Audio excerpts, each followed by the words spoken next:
Hey, Garrett Brill here. I'm out here flying the Parrot Anafi Thermal. I'm doing some testing. Today I want to test it on search and rescue type applications or missing person searches. This isn't ideal for that kind of stuff with the small sensor, but we want to see what it can actually do. We do this with all of them, and my ultimate goal is to help you make better informed decisions for your department or your agency or your group, search and rescue group, your team, to see if this is a fit or possibility for you. First, if I have any audio visual aficionados out there, I'm kind of primitive. I'm just doing a screen recording and recording my voice. So if you hear wind noise and everything else, that's just, I apologize for it. But again, my goal is to get information from you, not make entertaining videos. I can do jumping jacks or something like that. But anyway, so here I am right now. I'm at just 18 feet off the ground.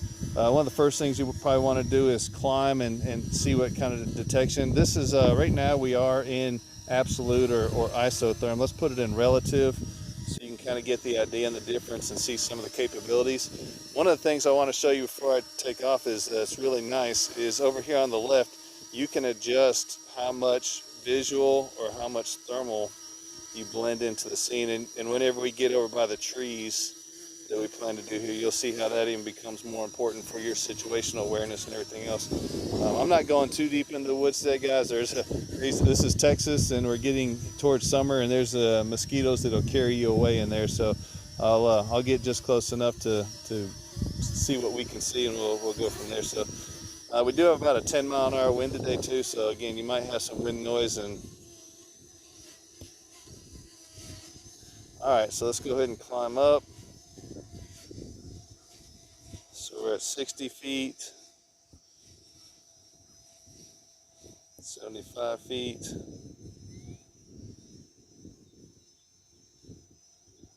100 feet. Let's go up to 130. Most of these sensors that we, about this size, about 130 feet is about all they can do. So you can see the street there and the car and even the cracks in the road. I'm going to go ahead and kind of show you this again. I'm going to bring it down more, bring more optical in, and bring all more thermal in, and you can adjust whatever you need. You can even go full, either one that you want to, just by touching it, or you can do the blending at whatever level you see fit. All right, so let's see. I'm walking over here in the grass, and this is just in a grassy area right now. You can see. I'm gonna. You can see it with this. The grass and everything else is close enough in temperature to my body. You can see it's metering there at 74 degrees. Let me zoom in. This thing does have zoom. Zoom. See it, but we're almost definitely going to have to switch over to isotherm. You can see my feet, my hands and stuff still along with the blob. But let's go ahead and switch back to isotherm. I think you see what it is. Again, they call it absolute here. And let's see if we can dial that in a little bit.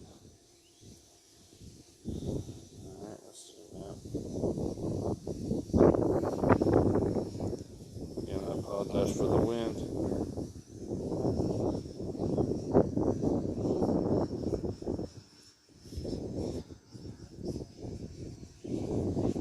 All right. Let me see if I can't get a little bit more of that out of there. That's probably about as good as we're going to do. Some of these rocks over here are pretty close. I'm going to go right up here so this is again 130 feet. I'm going to step just into the woods. Now you can see as I'm standing here in the woods, you can see one of the things that you might want to do is bring in more optical or less. So you can see now, you can really see the trees. But you can still see me. Or there may be some situations where you want to bring in more thermal. I don't really know why, but there's going to be cases where you'd want more thermal and have less optical. So let's okay.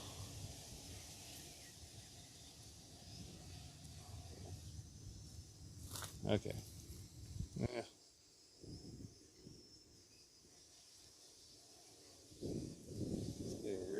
to, so I'm going to step right into these woods a little bit here. Just enough.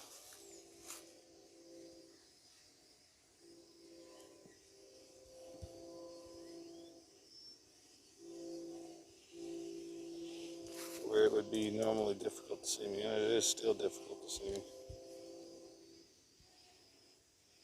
So I pretty much obscured myself at this point underneath some tree branches. I'll switch over real quick to visible. So you can see, you can't see me at all anyways. I'm pretty much non-existent. And I wore an orange shirt today on purpose so you'd be able to see me. I'm gonna go ahead and step out here. All right, so there I am in the orange shirt. Now I could be wearing a black shirt and you wouldn't see me at all still, but switch over to thermal. And now, let me move that away. Now you would see me. I was wearing black. All right, again, I'm not walking too much into those woods. I just wanted to kind of give you an idea of what it looks like from this altitude.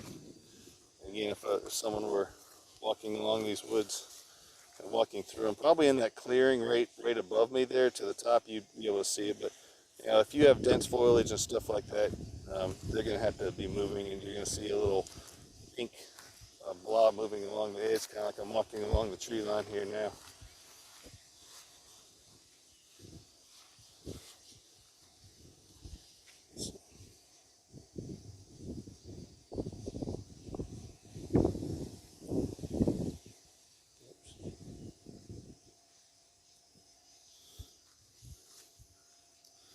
One of the things that we can do is let's try doing this. Sorry, we had a gust of wind. Let's try doing this just to see what it looks like. So we're at 130 feet. Let's see what happens whenever we zoom in. All right, so this has a 3-power zoom. Now this is what it looks like zoomed in. So I can actually see my legs moving and stuff like that.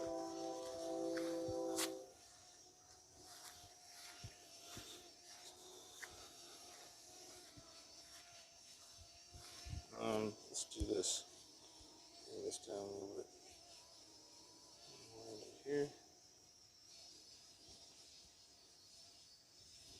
I'm making a few adjustments, sorry guys.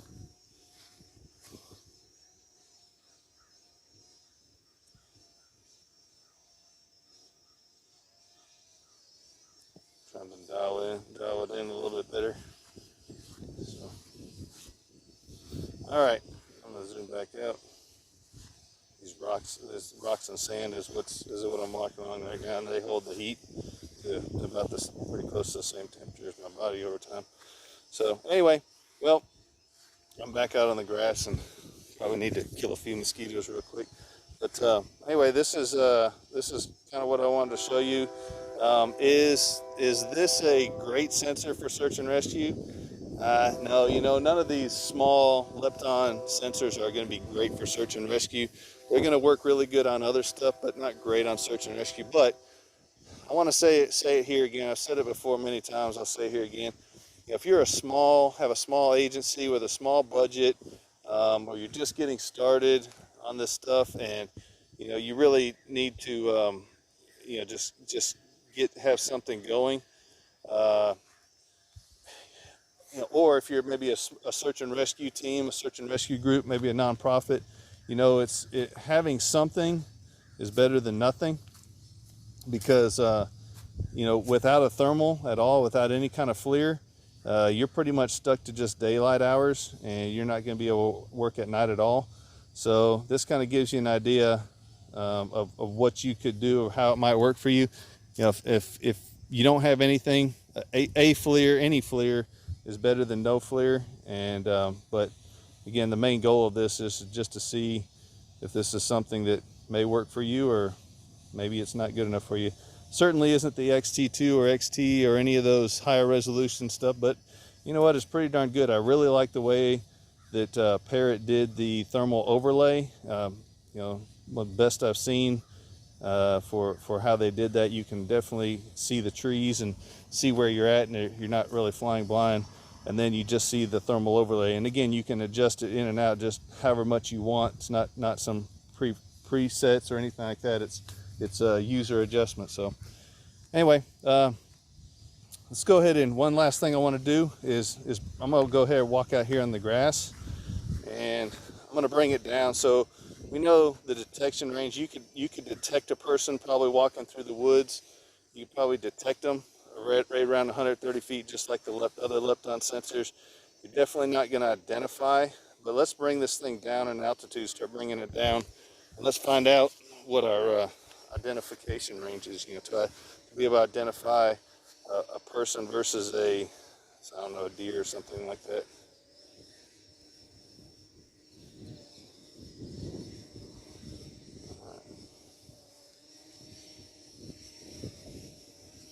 We're going to use a zoom here too. So we're at 90 feet now.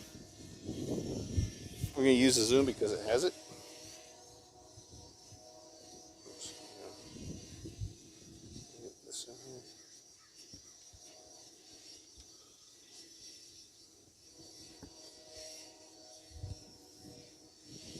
So yeah, you could. I would say you could definitely identify now. Of course, this is during daylight, and some of that's being blended. Let's see if you could identify. Let's switch over to this one time. Switch over to relative, and then let's go full thermal. Yeah, see, even at 80 feet, this is one of the challenges. 80 feet, we're still looking at a blob. So that blending makes a huge difference during the daylight hours. So let's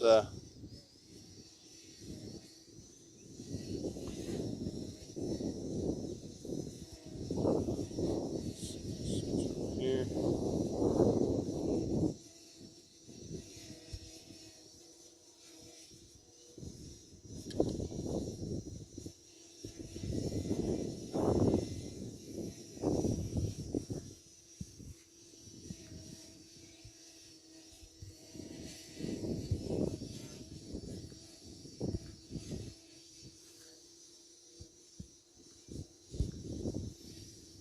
All right, so now we're starting to see arms and stuff like that. You still aren't going to identify as a person. You're going to have to get down really.